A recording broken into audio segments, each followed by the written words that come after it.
General quarters. All hands man your battle stations. Welcome to WETSU, a Battleship New Jersey podcast. I'm your host, Marshall Spevak, CEO of the Battleship New Jersey Museum and Memorial. Today's episode is sponsored by our friends at ELEC 825, the Labor Employer Cooperative of Operating Engineers Local 825, whose skilled members helped us prepare the battleship for its move to dry dock last year. Today is a very special edition of WETSU. It's all about Navy Marine Corps 250, the upcoming celebration of history and heritage right here in Philadelphia and Camden County, New Jersey, from October 9th to the 16th and again in November. Today's guest is George Leone. George is the president and chair of Homecoming250 Navy Marine Corps, the charity coordinating the Navy Marine Corps' 250th celebration. He's also a trustee here at the Battleship New Jersey. George previously served as a judge in the New Jersey Superior Court in Camden and the New Jersey Appellate Division. He was also Assistant United States Attorney in Camden and Chief of Appeals Division, the United States Attorney's Office for the District of New Jersey. He's the son of a World War II Navy veteran and a lifelong military history student. He grew up here in South Jersey and is a graduate of Harvard College and the University of Chicago Law School. George, welcome to WETSU. Marshall, thank you for having me. Now, I remember 5 years ago, you coming to a Battleship Board of Trustee meeting. You said you had this idea for something you wanted to do to celebrate the Navy's 250th birthday. I remember thinking at the time, that sounds like a great idea, but it's 5 years away. And just like that, we're here. So can you tell us a little bit about where the idea started from and how you really turned that idea into what it is today? Well, it really had two sources. The first was when I retired from the bench, I wanted to volunteer for the semi-quincentennial of the United States. And I reached out and found the organization I was talking to that did not sound like any big events were being planned, including to celebrate the fact that this is not only the birthplace of our country, but also the birthplace of the armed services. And I was also a battleship trustee, and I was trying to think, how can the battleship be involved in an event that celebrates things that happened in the 1770s? And the idea came to me that we could do that by having a Navy and celebration of the Navy's 250th year and celebrate all 250 years of Navy history, including the battleship's role in that, and to use the battleship as a big centerpiece of that celebration. So I told my wife that idea, and my wife said it was a very good idea, which she does not say very often. And so I brought that idea to the battleship, and the battleship was great. Very supportive, lots of volunteers, lots of ideas, and I took that out and just ran with that. And the original idea proved to be harder to realize than I thought, because the original idea was that this is the only place in the United States where you could see a ship from every major war which the Navy has fought. And that's because we have not only the battleship, which fought in was the only battleship in Korea, was the only battleship in Vietnam, but also across the USS Olympian, which is the only ship survived, famous ship in the Spanish-American War, and one of the two ships left for World War I. So we've refocused, and we're celebrating the 250 years of Navy history. We're going to have a great replica. It's really a replica of the boats that carry Washington Navy and Marine Corps across the Delaware, just north of the battleship. The Durham boat. But we had a great idea for the Marine Corps. It was to recreate the tavern in which the Marines were first free drive. We've partnered with an organization that's already tried to do that, and that's in progress. We took those ideas and we started convincing secretaries to Navy. Eventually, all 14 living secretaries to Navy. And then we took that idea to the then current Secretary of the Navy in the previous administration, and he said yes, that they're all right. The Navy and the Marine Corps should celebrate their 250th birthday. It's a birthplace, and the current Secretary of the Navy has agreed with that. It's been amazing in those 5 years how this idea has grown, and this event is becoming spectacular. Yes, it is. This is 5 years in the making, as we've talked about. You've spent countless months, weeks, days of your life dedicated to this effort. What does this Navy Marine Corps birthday celebration mean to you personally? Well, like as you said, my father was a Navy veteran. I'm an officer in World War II, and it's my chance to honor him. When I couldn't see well enough to follow his career as a naval aviator and went to law school instead, the judge I clerked for when I got out of school was in Camden, was a Marine officer in World War II. It changed both of their lives. So I like to think this honors them. And I really like to think that we are kicking off the semi-quincentennial because this really is the grand opening of the semi-quincentennial. That's good for the country because, as I said, not very many big events have been planned. And also, it's good for this area because it was so important to the founding of this country and the military services. It deserves to have a celebration here. And finally, it's really important for the Navy and Marine Corps. Those services have had a rough few events over the last 5 or 6 years. It's good to give them a celebrate the young people of serving and to give them a great 250th celebration. So for those who are just hearing about Homecoming 250 for the first time, can you give us a little, let's say, 2-part preview, first of what's coming in October and then secondary, what's coming for the Marine Corps in November? I have to emphasize this is the October celebration is a national Navy and Marine Corps 250th celebration. The Marine Corps, to our surprise, says they wanted to do this in October with the Navy because they would bring a large amphibious ship, and they are, because they thought this was just a better timing. There's too many events to tell you all about them, but I'll tell you about the big ones and tell you where to go learn about the other one. Well, first off, many museums offer to either put on exhibits at the Navy and for 2 years, including the Battleship New Jersey. And those museum exhibits are opening as we speak. About a third of them are already open and will open between now and the beginning of the celebration. And so that's ongoing. That's a wonderful thing. But on October 9th, the real show starts. We got 9 Navy ships and 2 Coast Guard cutters waiting up the Delaware and coming to join the 3 great historical ships that are here, the Olympia, the New Jersey, and the submarine Bakuna. And that's going to be a sight to see. It's really the Navy coming back to where it was spawned. It's really going to be the big amphib, the destroyer, 2 littoral combat ships, 4 Naval Academy ships, the 2 Coast Guard cutters, and also the submarine and the clear-powered submarine. And as Marshall knows, getting a submarine in Delaware is quite the achievement. And so it's going to be a great BBC. There's launch parties starting below the Delaware Bridge. And our opening ceremonies where you see all the big ships, although not the submarine before that, will be at the Navy Yard. There'll be watch parties here, I hope, on the battleship and it's the ships that are coming all the way up to those ships. And there'll be a ship more. The USS Billings would be more off-board than New Jersey. And so you can, 2 for 1, you can tour the Billings and you can tour the battleship. And so that's the big event on the 9th, but there's a couple of other big ones. One that's just next to the battleship, actually 2, both of them are right next to the battleship. One of them is that, and this was an effort I made long ago, which wasn't going anywhere, which was the battleship's the most decorated Navy ship afloat. The most decorated Navy ship in history was the carrier USS Enterprise, served in World War II from the very beginning to the very end. It was in every carrier battle except the one it missed while it was off bombing Japan, the Hornet. And unfortunately, Halsey, whose favorite flagship this is, tried to save the Enterprise from being scrapped, but he was unsuccessful and she was scrapped. A very smart person looked at the scrapyard, saved stern plate, the thing that says Enterprise, and took that to his hometown in North Jersey, where it sat on a Little League field and then sat on a little memorial park at City Hall until now. I was just asking to borrow that for the celebration. And in the end, very wisely, the leaders of Rivervale, Jersey, decided that stern plate should be seen by more people than it could be seen by there. So the stern plate's going to come down here and getting unveiled on October the 9th and be at the New Jersey for the next several years until the new National Museum of the U.S. Navy is ready to receive it in Washington. So it's a great event to have it here. The New Jersey escorted the Enterprise many times. Yes, it did. And so it's going to be a real great opportunity for people to see what has been referred to as the Holy Grail of naval artifacts be brought to a place where the public can see it. October 9th, 3 p.m. 3 p.m. Right. The parade of ships is between essentially 9 and 12:30 in the morning.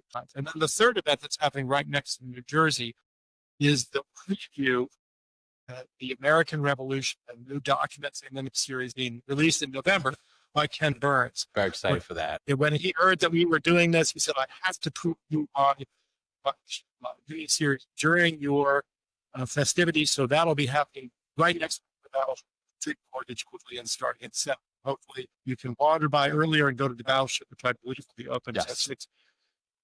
So that's October 9th. And I want to make sure we're letting people know. So the Navy ships, can you tell Can you sort of just restate what ships are coming and where they're going to be moored? Happy to. So let me start furthest down on the river up. The submarine at its location, I can't disclose, and I can't disclose the name of the class of the submarine. Then you have the USS Arlington, which is LLPD, which is a large amphibious ship, which will come almost all the way to the Walton Bridge, but will go back to Pier 4, where it will be joined by another 2 Naval Academy ships. At the Navy Yard. Right. And those Naval Academy ships are either YPs, which are motorized ships they train the midshipmen on, or sailboats. And then at the Gloucester Marine Terminal in Gloucester City, New Jersey, that's where the Guided Missile Destroyer Lassen will be. Okay, as I said, but the 12 combat ships on the other side of the Delaware, the Billings here, the Cooperstown on the other side, with the 2 Coast Guard cutters and the 2 other. And just to note that all those ships that George just mentioned are completely free of charge to tour from October 10th to the 15th. They're available for walk-up tours from 10 to 4 with a few minor exceptions. So I think it's a great time for people to come see the great historical ships and see the great Navy ships. Yeah. What makes this week-long celebration different than, say, your average Navy Fleet Week? Well, one of it is more ships than an average Navy Fleet Week has. To get a submarine in particular was a big achievement. Secondly, there's so many more events that we are doing. Homecoming250 is doing in conjunction with what the Navy and the Marines are doing. As you can tell, I can talk at length about these events, but I keep going through the schedule of the big events. But there's so many more events, and it's going to be much more of a celebration than those Fleet Weeks on. The Fleet Weeks are sort of the Navy comes and call. This is really a celebration of the Navy and Marine Corps and all its whole 250 years of history. So just giving you examples of some of those events, on October the 10th, besides the ship training being in full swing, both the historical and the active duty ships, you're going to have the Army Navy Soccer Club happening at Sibley Park in Chester, Pennsylvania, just downriver. And for the first time, that's going to feature both the men's and women's teams of Annapolis and West Point. And that event's going to be a huge, spectacular because of all the wonderful assets that we've got in the 250th. So, for example, that's going to feature at least one parachute production and flyover, and there'll be also and silent drill platoons from the services. It's going to be, and a lot of midship. It's going to be very special. And then the next day, on October 11th, we got the schedule of the Navy Temple football game here. And so that's going to be at Lincoln Financial Field. And that, too, is going to be full of pageantry and full of midshipmen and vans and flyovers. And in fact, I should mention that there's going to be tons of flyovers. So there's going to be flyovers for many of these big events, including the parade of ships. But there's also going to be ongoing flyovers of that all weekend there, that the flyover up past New Jersey 3 times a day with F-18. Looking forward to that. F-A-18s and F-35s and F-5s. I'm jumping ahead a couple of days. October the 13th. That's the Navy's actual birthday. And happily, it's also a federal holiday because it's Columbus Day. And on that day, you're going to have a whole string of events. We have a Thanksgiving memorial service that starts at 9:30 at Christ Church. If you look at the commissioning of the first Navy ship, the raising of the first American flag by a young lieutenant named John Paul Jones, Christ Church steeple is in the background. So that's going to be a very meaningful historical event. That's going to be followed by a huge parade that's going to go from west of City Hall in Philadelphia to Independence Mall that has over 7,000 people marching in the parade. It's going to have great bands from the Navy and the Marine Corps. It's also going to have a lot of civilian bands, a lot of civilians in it, and we're focusing the parade on honoring young people in the process of joining the military. So we're going to have a lot of midshipmen and ROTC students, AROTC students. And it's going to be the floats, balloons. It'll be a great parade to see. And after that parade, that ends at Independence Mall. We're going to have the Navy 250th commemoration, which will be at least the Chief of Naval Operations, the uniform head of the Navy, and perhaps people higher up than that, thinking about the founding of the Navy and the Marine Corps in Independence Hall.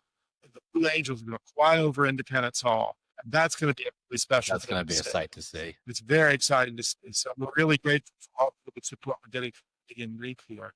And in between those events, between October 10th that we talked about and the 13th, some great events that I want to bring to your attention. We have our Navy 250 Gala at the Constitution Center, and almost sold out. It's only not sold out because we made it bigger. Good problem to have. Yes, it is a good problem to have. And then on October the 12th, there's the two biggest events of this besides the ship tour, which happen in multiple locations, but this is all in Independence Mall.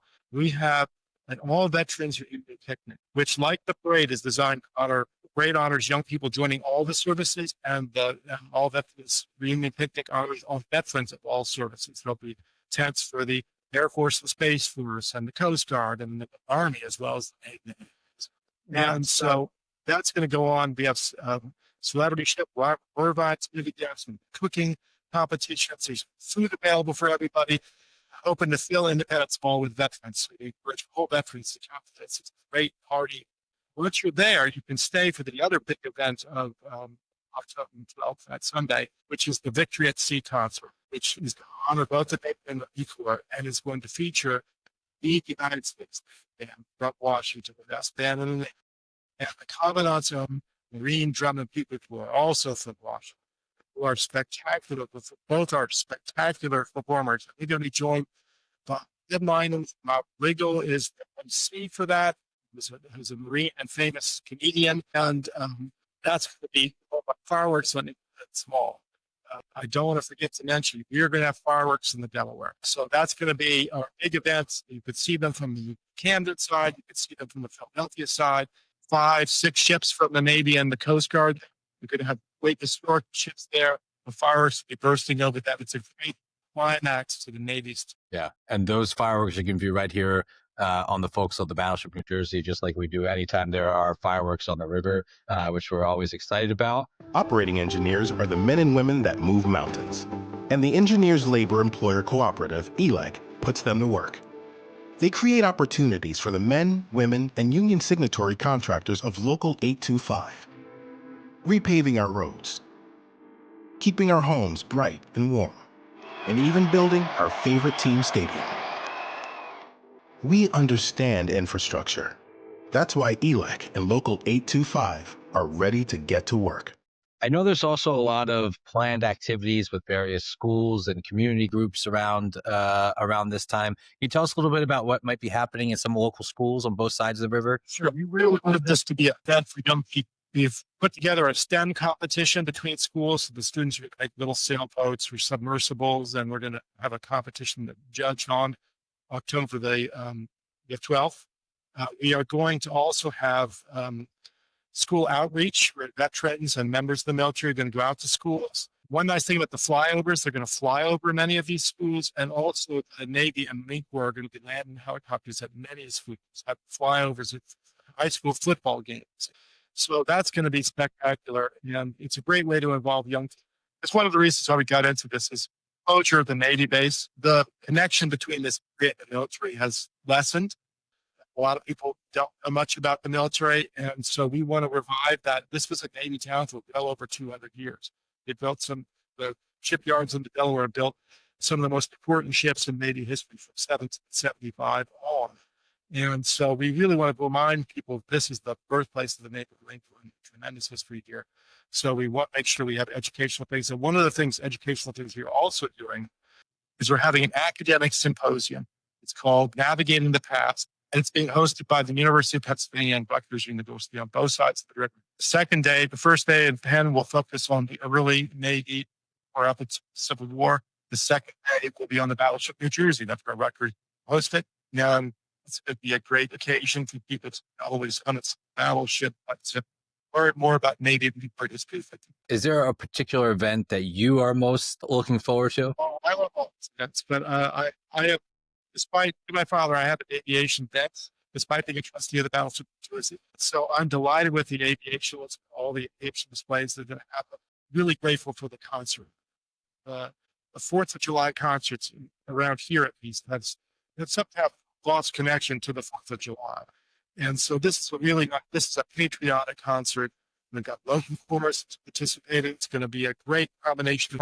It's a great chance to do what this whole celebration is designed to do, which is to remind us what unites us. Absolutely.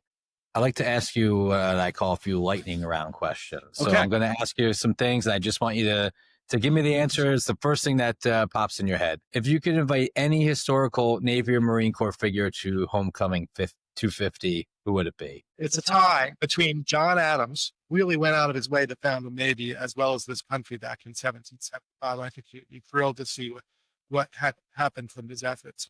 And then the two great fighting admirals of war, Admiral Halsey, both of them called the New Jersey their flagship. So I think they would be delighted to see that the people are celebrating since they served. And I'm sure Admiral Halsey would be delighted to see the stern plate here at the Battleship, his favorite flagship. Yes, it was. What's one piece of Navy or Marine Corps history that you wish people knew more? I wish people realized how the one reason why we're celebrating this anniversary is these civilians, John Adams among them, created a Navy. Almost none of them ever been in military service. And so they had to, John Adams went and read books about how to run a Navy. He wrote the Articles of War in Untapped, which we're going to talk about. And he and all the other people, Robert Morris, other people on both sides of the river really came together and said, well, we need to challenge the world's greatest Navy somehow because they're just ravaging our shores. And it's amazing that those folks were able to come up with the Navy. I love history, as Marshall knows. If you want to start, you always just ask about Battleship New Jersey and Naval for Lady Gulf. We'll not do that, but that could be another podcast. But really the tremendous 200 years of history is courage and ingenuity, and just it really deserves to be celebrated. And we need to pass along to our currently subdued people how much we appreciate what they're doing. Because there's young people getting shot at the Red Sea as we speak.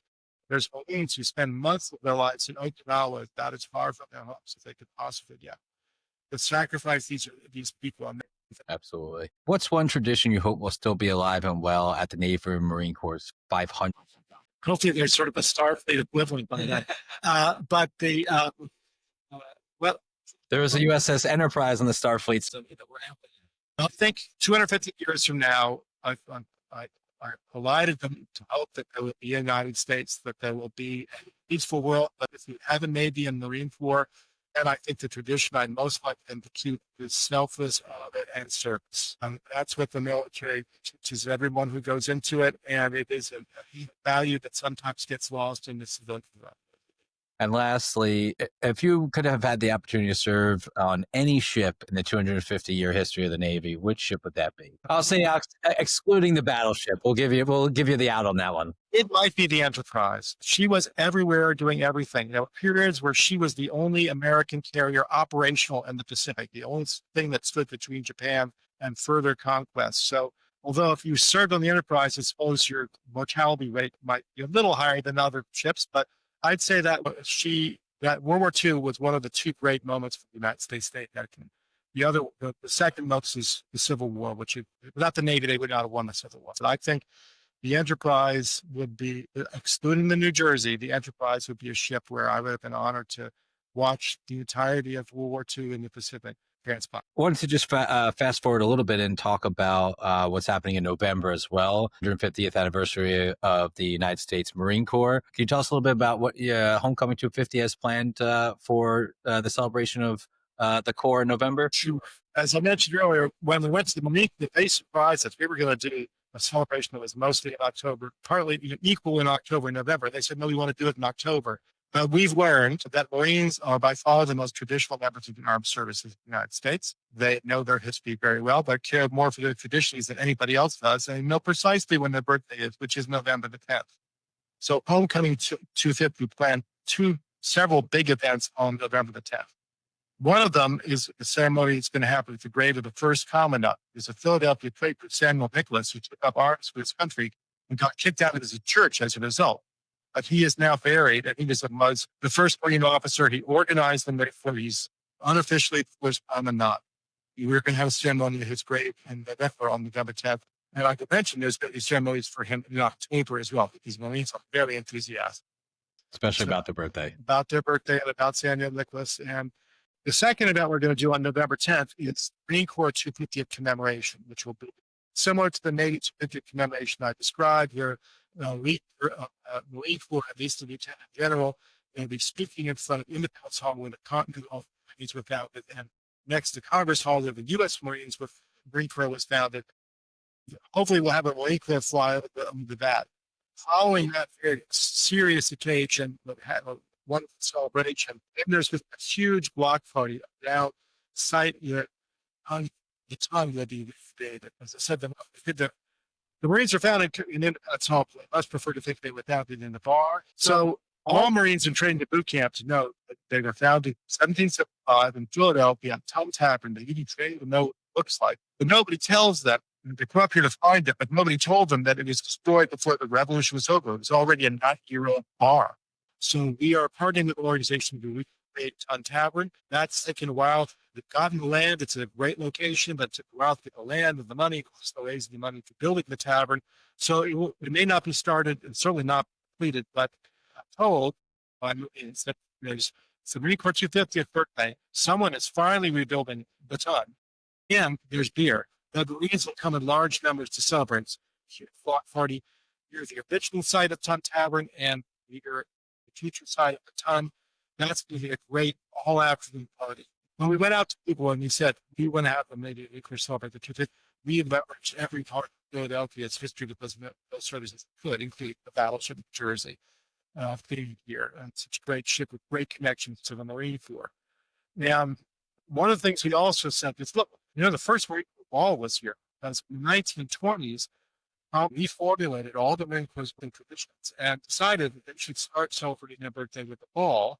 And the first ball had to be in Philadelphia. So we're going to have the 100th Marine Corps birthday ball, and the same ball, the Commandant Lieutenant General Spevak, one of the great heroes of the Marine Corps, had the first Marine Corps birthday ball in 1925. So that's November the 12th, starting at 6 p.m.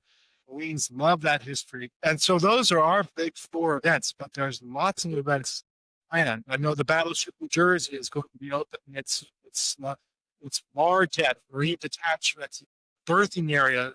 In New Jersey has a great history. Not only did it have a very large Marine detachment for its entire career, but it also had supported every Marine landing in the Pacific from the beginning of 44 including bombarding the Jeeper. Yet Vietnam, it was the only battleship that supported the Marines, many Marines over the life of the ship. And then it supported the Marines from Beirut when their barracks was blown up, and for the New Jersey was lost. So it really has a tremendous history with the Marine Corps, including the great picture of President Reagan, the first president ever to commission a battleship with the entire Marine detachment. Yes. One of my favorite pictures. Just to touch on that a little bit, as George noted, that the battleship, the morning of the 11th of November, we will be hosting our Marine Corps Veterans Day themed ceremony with Colonel retired Harvey Barnum Jr., who is a Medal of Honor recipient from Vietnam, and who's also the namesake of the next and Navy's newest Arleigh Burke-class destroyer, DDG-124. And then, as George noted, following that, we will be having a ribbon cutting for our Mardet birthing space, which we are finally reopening back to the public. And we think that we're going to have quite a handful of Battleship Mardet veterans here on that day as well, which is going to be great. And so it's going to be a fun-filled Marine Corps themed celebration of our U.S. Marine Corps on November 11th here at the Battleship. We're working with our friends at the Tom Legacy Foundation, who's building the tavern, to have events on November 7th, 8th, 9th, and 11th. So this is a great occasion. Come twice. If you're a Marine, you should come twice. You should come in October, see your amphibs, see your F-35s, see your Harriers, see all the Marine assets that are coming here. And then all you should come back in November to really celebrate the birth of the Corps again and have a great time. So, bro, very quickly after the Marine Corps ball, and come to the Battleship on the morning of the 11th. Right. That ball sold out in the grand ballroom of the Bellevue Hotel, where the original ball was held, in 45 minutes, like a rock concert. And then we opened another space in the same hotel. So we have the same hotel. That sold out in days. And now there's another ball, which our friends from the Tom Legacy Foundation are doing at the Museum of the American Revolution, which is a lovely site. So there's tons of partying. There's tons of chances to tour important sites in the Marine Corps. You should definitely, if you're a Marine, You owe it to yourself and the service to go up in October, have a great time, and come back in November, because I think Marines like a good party. Yes, they do. George, can you tell us just a little bit about where people can go to stay updated on events, get information, get tickets to things, and generally just learn more about everything that's happening during Homecoming Navy Marine Corps 250? Yes, the best place to get that information is at the Homecoming250 website. It is www.homecoming250.org. That's we have all the events, including the events of the battleship and events that are sponsored by the Total Legacy Foundation in November. George Leone, president of Homecoming250, thank you very much for joining us on this special edition of WETSU. We appreciate and have a lot of gratitude for your 5 years of effort putting this historic celebration together right here on the Delaware River. As George noted, for more information on October's celebration of the U.S. Navy and Marine Corps, you can visit homecoming250.org, battleshipnewjersey.org, or navy.mil/Navy-250. Thank you very much for joining us on this episode of WETSU. If you like this podcast, please rate, share, and subscribe, and we'll see you next time. Marshall, thank you very much. Operating engineers are the men and women that move mountains. And the Engineers Labor Employer Cooperative, ELEC, puts them to work. They create opportunities for the men, women, and union signatory contractors of Local 825. Repaving our roads, keeping our homes bright and warm, and even building our favorite team stadium. We understand infrastructure. That's why ELEC and Local 825 are ready to get to work.